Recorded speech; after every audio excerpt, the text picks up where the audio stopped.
Olá a todos, bem-vindos a mais uma aula de zoologia de fungos e animais invertebrados. E hoje nós falaremos de plateumintes, o terceiro filo na escala evolutiva e o primeiro de animais triblásticos, ou seja, com os 3 folhetos embrionários. Essa aula, então, ela está estruturada primeiramente numa introdução ao grupo com as características gerais, e aí nós entramos realmente no plano corpóreo básico deles, falando de cada sistema, e terminamos falando das 3 classes principais. Há uma 4ª classe que vai ser mencionada ao longo da aula, mas sobre a qual nós não vamos nos deter, porque é de parasitas de animais que não humanos. Mas as 3 classes, então, que abordaremos, Turbellaria, que são animais de vida livre, e Tremátoda e Cestoda, ambas também parasitas. Bem, os plateumintes, o nome deriva do formato do corpo deles. Eles são vermes achatados, ou seja, platis é chato, eumintus é verme.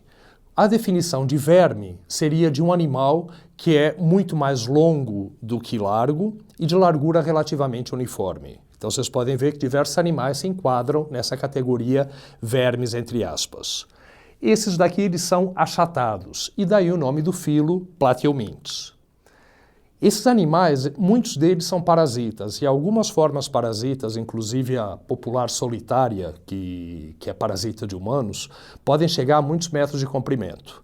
Mas a maioria dos animais de vida livre é relativamente pequena. Então eles medem os de vida livre mais ou menos de 1 milímetro de tamanho, ou seja, animais realmente diminutos, a cerca de 60 centímetros, mas como eu disse, várias formas parasitas alcançam vários metros de comprimento. Há cerca de 20 mil espécies, e essas 20 mil espécies estão divididas em 4 classes. A primeira delas, a classe Turbellaria, ela abrange todos os plateumintes de vida livre. Vejam, essa classe, ela compreende diferentes linhagens de plateumintes e, portanto, ela não é considerada monofilética de acordo com os critérios atuais, então é um grupo que não seria válido. Mas, para fins didáticos, ela é bastante importante de ser mencionada. Além deles, nós temos os Tremátoda, do famoso Schistosoma mansoni, causador de esquistossomose em humanos. Eles são parasitas principalmente de vertebrados. Temos os Monogenia, que são ectoparasitas de peixes, apresentam uma estrutura na parte posterior do corpo exatamente para adesão ao hospedeiro, e nós não vamos falar deles porque é apenas ectoparasitas de peixes, então tem uma importância para nós bastante restrita, comparado com os outros grupos. E o 4º grupo, Cestoda, aí as solitárias, são parasitas de mamíferos bastante importantes. E olha, todos esses grupos, inclusive os monogênia que nós não vamos falar, apresentam inúmeras adaptações à vida parasitária. Vocês vão ver que realmente chega a ser fascinante, né, como esses organismos evoluíram para o mal, vamos dizer, entre aspas, porque eles estão extremamente bem adaptados à vida parasitária. Com relação, então, às características gerais, e vejam, para essas características gerais, eu vou me focar mais em Turbellaria, mais nos de vida livre, porque os parasitas frequentemente apresentam tantas modificações que eles fogem completamente desse plano. Só para vocês terem uma ideia, o Cestoda não tem nem tubo digestivo, absorvem todos os nutrientes diretamente pela pele do intestino do hospedeiro. Então, isso daqui se refere principalmente às formas de vida livre, principalmente aos turbellários.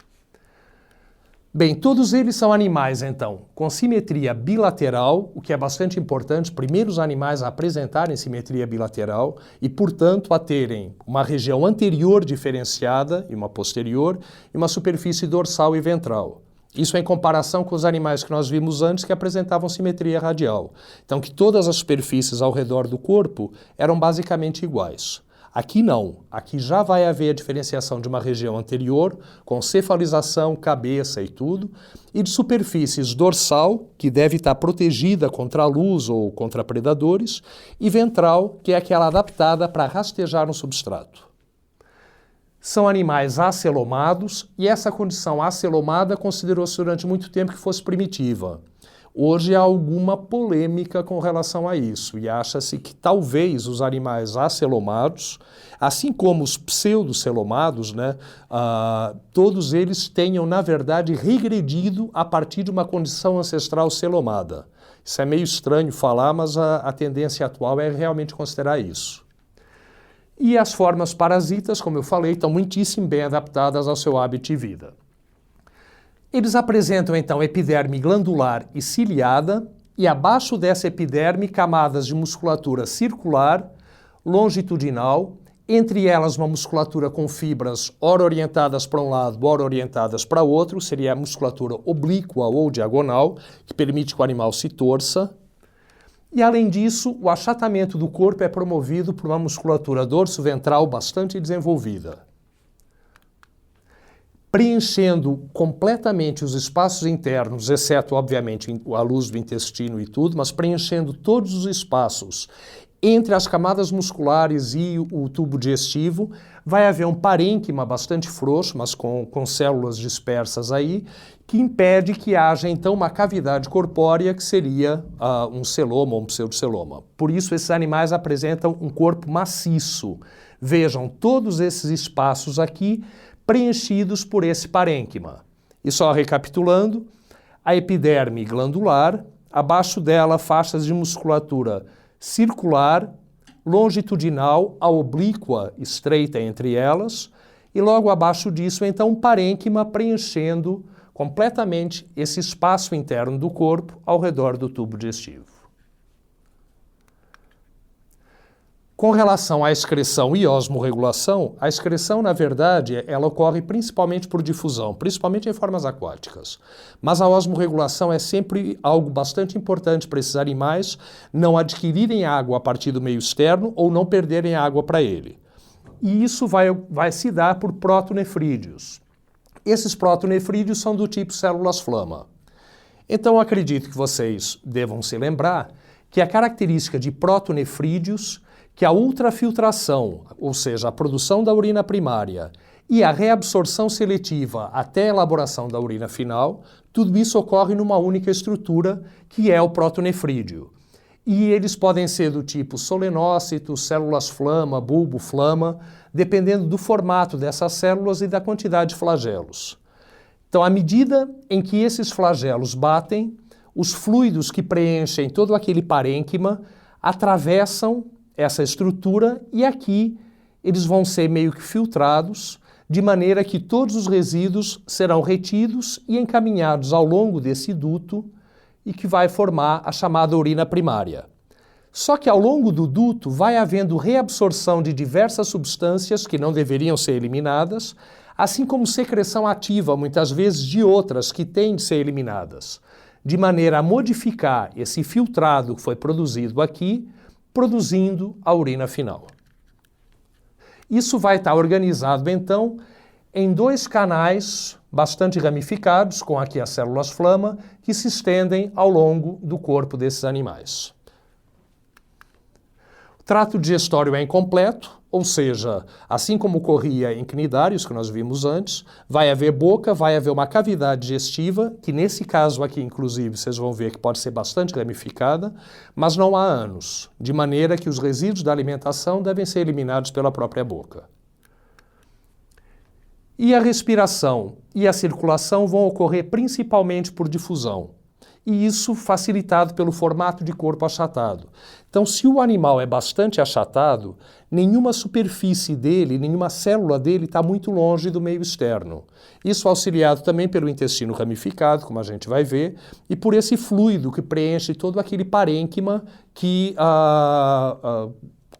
preenche o corpo desses animais. Então, a respiração, ou seja, a captura de oxigênio e a eliminação de gás carbônico, se dá diretamente por difusão das células até o meio externo. E, do mesmo jeito, a distribuição de nutrientes e de gases e tudo vai se dar por difusão através desse fluido que preenche o parênquima no corpo dos animais. O sistema nervoso é tipicamente em escada de cordas e é o primeiro grupo em que isso aparece. O que é esse sistema nervoso em escada de cordas? Ele está presente em praticamente todos os grupos animais a partir daqui. Vejam, vai haver um cérebro, que normalmente apresenta dois gânglios, um par de gânglios cerebrais, e aí vão partir cordões nervosos de cada um desses cérebros. Esses cordões vão ser unidos por comissuras ao longo do trajeto, dando o aspecto realmente de uma escada de mão, de uma escada de cordas. Então, esse sistema nervoso em escada de cordas, esse é o nome técnico que é usado para praticamente todos os grupos animais, ou a grande maioria deles, pelo menos. Então vejam aqui, ó, os gânglios cerebrais, vai haver projeções para a parte anterior, porque essa região anterior em animais bilaterais concentra uma grande quantidade de órgãos sensoriais, que nós vamos ver na sequência, mas de cada um desses gânglios cerebrais vai partir um cordão nervoso ventral que se estende ao longo de todo o corpo do animal, está aqui representado em cinza escuro por baixo do intestino, e vocês veem que ao longo do trajeto vai haver as comissuras unindo uma parte à outra, dando esse aspecto de escada de mão.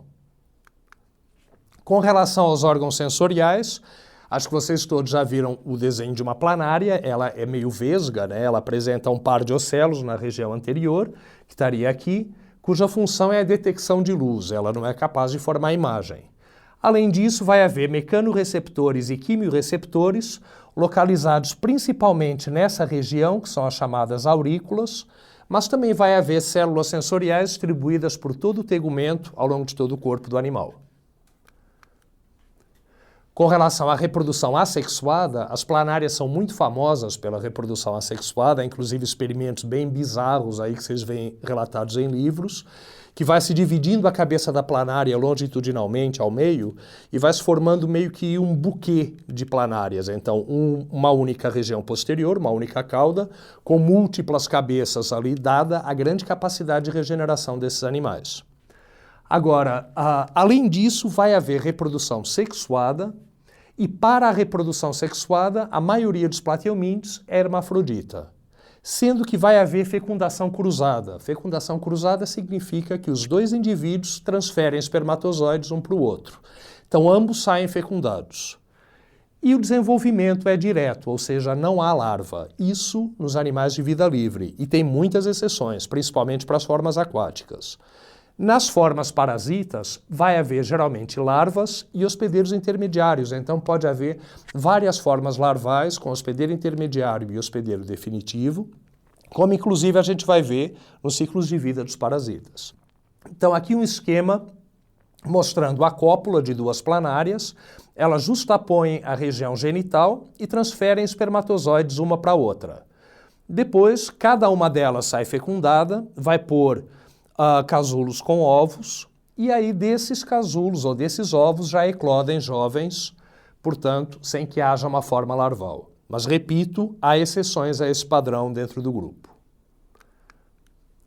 Então, a primeira das classes, a classe turbelária, que, conforme eu já disse, é um grupo não monofilético, ou seja, um grupo não válido, porque ele abrange diversas linhagens independentes de plateumintes.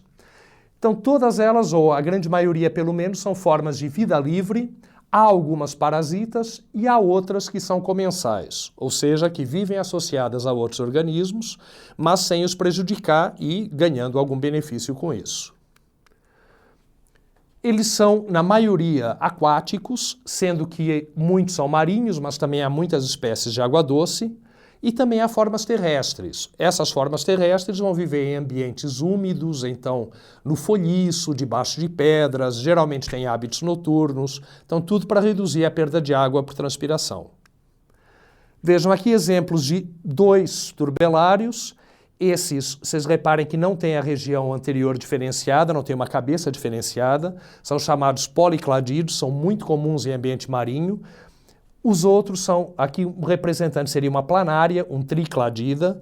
Vejam que os nomes policladida e tricladida se referem ao número de ramos do tubo digestivo, do intestino. Então, os tricladida têm 3 ramos e os policladida têm múltiplos ramos. Com relação, então, ao trato digestório, como eu já falei, ele é incompleto. E vejam, tricladida, as planárias, com 3 ramos, conforme eu acabei de dizer, um ramo anterior do tubo digestivo e 2 ramos posteriores. A boca ela fica na extremidade de uma faringe e isso é eversível para fora do corpo.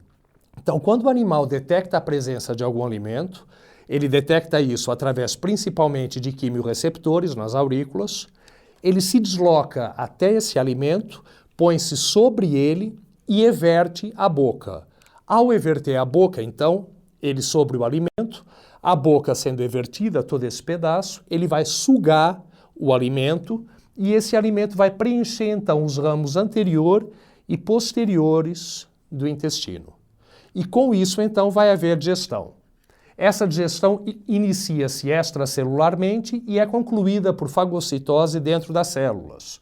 E o fato desse intestino ser extremamente ramificado faz com que cada célula do corpo esteja próxima ao tubo digestivo, de maneira a poder receber os nutrientes. Então, eliminando a necessidade, aí, entre aspas, de um sistema circulatório. Aqui, começando a falar dos parasitas, a primeira classe, Tremátoda, todas as classes agora são exclusivamente parasitas. Sendo que os trematódeos são principalmente de vertebrados nas formas adultas. Vocês vão ver que as formas larvais parasitam outros animais, geralmente moluscos. Então, dentre as adaptações à vida parasitária, nós temos ventosas e ganchos para adesão ao intestino do hospedeiro e, além disso, uma extraordinária, uma imensa capacidade reprodutiva, tanto pela produção de um grande número de ovos, quanto porque cada ovo, como acontece aqui no caso do xistossoma, de cada ovo eclode uma larva que se reproduz assexuadamente muitas e muitas vezes, dando um crescimento exponencial no número de indivíduos infectantes que depois sairão para o ambiente para procurar hospedeiros definitivos. Então a esquistossomose, que é a doença mais conhecida causada por um trematódio, o Xistossoma mannsoni, e que é um flagelo no Brasil, inclusive, em diversas regiões tropicais. Os adultos, eles vivem nos vasos dos mesentérios intestinais. Então, eles vão ficar dentro do intestino, nos mesentérios. Eles são dimórficos e dioicos. Então, a fêmea é muito maior e o macho é menor, mais fino e vive alojado dentro de um canal da fêmea. O resultado é que os dois estão sempre juntos. Então, a cópula é contínua. Sendo contínua a cópula, também a produção de ovos vai ser. Esses ovos apresentam uma projeção, meio que um bico, digamos assim, que é usado para perfurar a parede do intestino e cai dentro do intestino, de maneira que ele é eliminado nas fezes. Sendo os ovos eliminados nas fezes, se estas caírem em meio aquático de água doce, eclode uma larva livre-natante ciliada, que é o miracídio. E esse miracídio penetra pelo tegumento de um caramujo, geralmente um planorbídeo. Dentro do caramujo, o miracídio vai atravessar vários estágios do ciclo de vida dele e vai se reproduzindo assexuadamente, de maneira que, para cada miracídio que entra dentro do caramujo, são milhares e milhares e milhares de cercárias que saem depois, que são produzidas por reprodução assexuada e saem. Essas cercárias vão ficar dentro da água e se algum humano entrar nessa água com a pele desprotegida, elas atravessam sem qualquer problema a pele de humanos e vão cair na circulação. Então, a partir do momento que elas entram dentro do corpo de um humano, elas vão pelo sistema sanguíneo até os vasos hepáticos, onde se instalam os juvenis, destruindo, portanto, o fígado da pessoa. E o adulto, ele pode viver ou nos próprios vasos hepáticos ou então nos mesentérios intestinais. Com relação à profilaxia para essa doença, ou seja, como evitar essa doença, há algumas medidas que poderiam ser tomadas, que ajudariam a reduzi-la. Em primeiro lugar, saneamento básico para interromper o ciclo aqui. Ou seja, o ovo que foi liberado nas fezes não atingiu a água para liberar o miracídio. Uma segunda coisa seria o tratamento de doentes, de maneira a reduzir ou acabar completamente com essa liberação de ovos nas fezes. E a terceira coisa, que acaba sendo, digamos assim, uma coisa que nos soa mal até, que parece meio maldade, mas o fato é que o caramujo, ele é uma etapa vital do ciclo de vida do xistossoma. Se nós acabarmos com o caramujo, acabamos também com o ciclo da doença. Claro que sempre tem todo o lado ético e tudo de você estar atacando uma espécie, combatendo um outro animal. Mas o fato é que isso interrompe o ciclo de vida do xistossoma. Com relação ao céstoda, outra classe de plateumintes, uma classe extremamente modificada. Esses animais, toda a epiderme deles é sincicial, ou seja, é simplesmente as células elas encontram-se mescladas mesmo, mas a ponto delas estarem emendadas, serem contínuas. O citoplasma é contínuo de todas as células e os núcleos mesmo estão abaixo de uma membrana basal e protegidos das enzimas do hospedeiro. Então esse animal vai viver dentro do intestino de humanos e de outros animais e dessa maneira os núcleos das células epidérmicas estão protegidos das enzimas digestivas. Além disso, esses animais, então, que são exclusivamente parasitas também, assim como os trematódeos, eles não apresentam o trato digestivo. Então, não há nenhum resquício de boca, intestino, ânus, nada.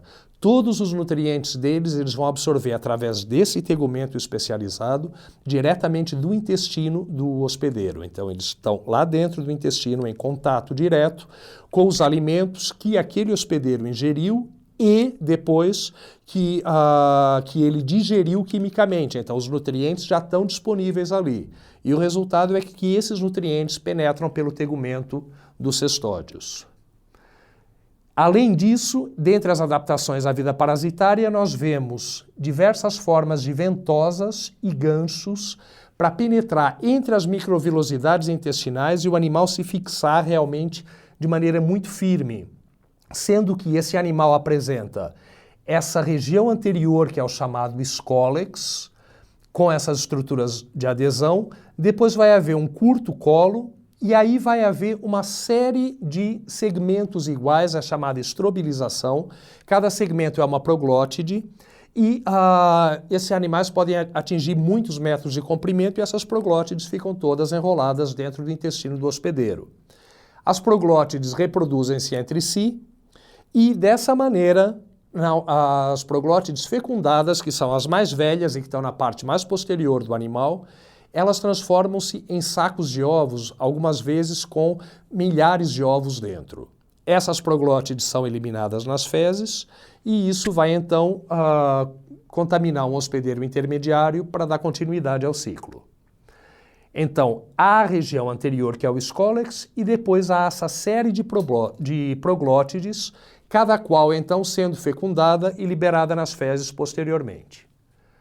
E aqui os ciclos de vida de um parasita humano, e depois a gente faz comentários sobre outro, de cestódios.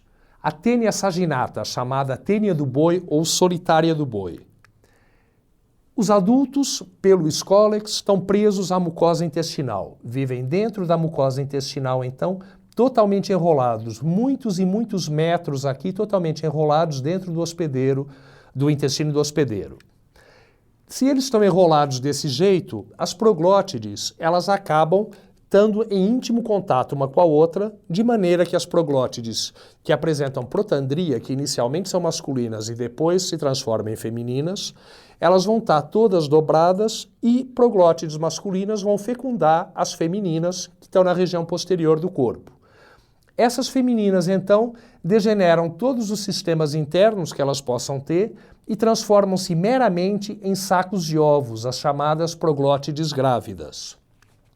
Essas proglótides grávidas, então, elas vão ser liberadas nas fezes e, havendo, então, essa larva encapsulada nas fezes de um hospedeiro, ela pode contaminar a grama e ser ingerida pelo gado bovino.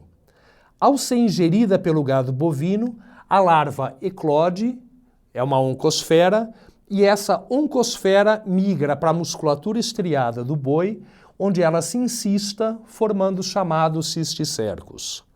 Só que vejam, o que nós comemos do boi é exatamente a musculatura estriada. Então, se os cisticercos estiverem presentes nessa musculatura, nós vamos ingeri-los e vamos adquirir solitária. Isso é visível, esses cisticercos são visíveis, eles são relativamente grandes e realmente a olho nu dá para perceber se uma carne está contaminada ou não. Mas o fato é que se alguém comer uma carne contaminada por cisticercos, então essa carne crua ou mal passada, né, porque se ela for bem passada o cisticerco é destruído, o que vai acontecer é que esse cisticerco se desinvagina, então essa parte anterior que está invaginada para dentro, ela everte, dá origem a uma proglótide e essa proglótide dá origem a um escólex e esse escólex já se fixa no intestino e começa a produzir proglótides, de maneira que a pessoa adquiriu a solitária. Para evitar isso, o que pode ser feito? Saneamento básico para cortar esse pedaço e impedir, portanto, que os ovos eliminados nas fezes cheguem ao gado. Além disso, tratamento de doentes também para eliminar a produção de ovos. Controle sanitário do gado para que a carne do gado realmente não esteja contaminada. E além disso, cozinhar muito bem a carne, porque dessa maneira, mesmo que ela esteja contaminada, os cisticercos vão ser mortos. Agora, essa é a tênia do boi. Além da tênia do boi, certamente vocês já ouviram falar da tênia do porco. A tênia do porco é a tênia solium. E ela é muitíssimo mais perigosa que a tênia do boi. O processo é basicamente o mesmo. Só que a única diferença é que no caso da tênia solium, se o humano comer os ovos, ao invés de comer os cisticercos, mas se o humano comer os ovos, ele vai exercer o papel do boi. Ou seja, cisticercos vão se formar na musculatura estriada do humano. Se for na musculatura estriada simplesmente, nem causa tantos problemas assim, ou pelo menos é menos mal, digamos. Mas os cisticercos podem se instalar no cérebro também. E aí caracteriza uma doença chamada cisticercose. E dependendo da área do cérebro atingida pelos cisticercos, vejam, eles são inertes, eles não fazem nada. Mas a simples presença deles no cérebro pode causar problemas muito sérios. Então, dependendo da região cerebral atingida, pode haver perda motora, perda sensorial, perda de consciência ou qualquer coisa.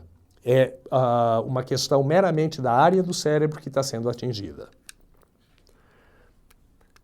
Era isso que eu tinha para falar de plateumintes para vocês.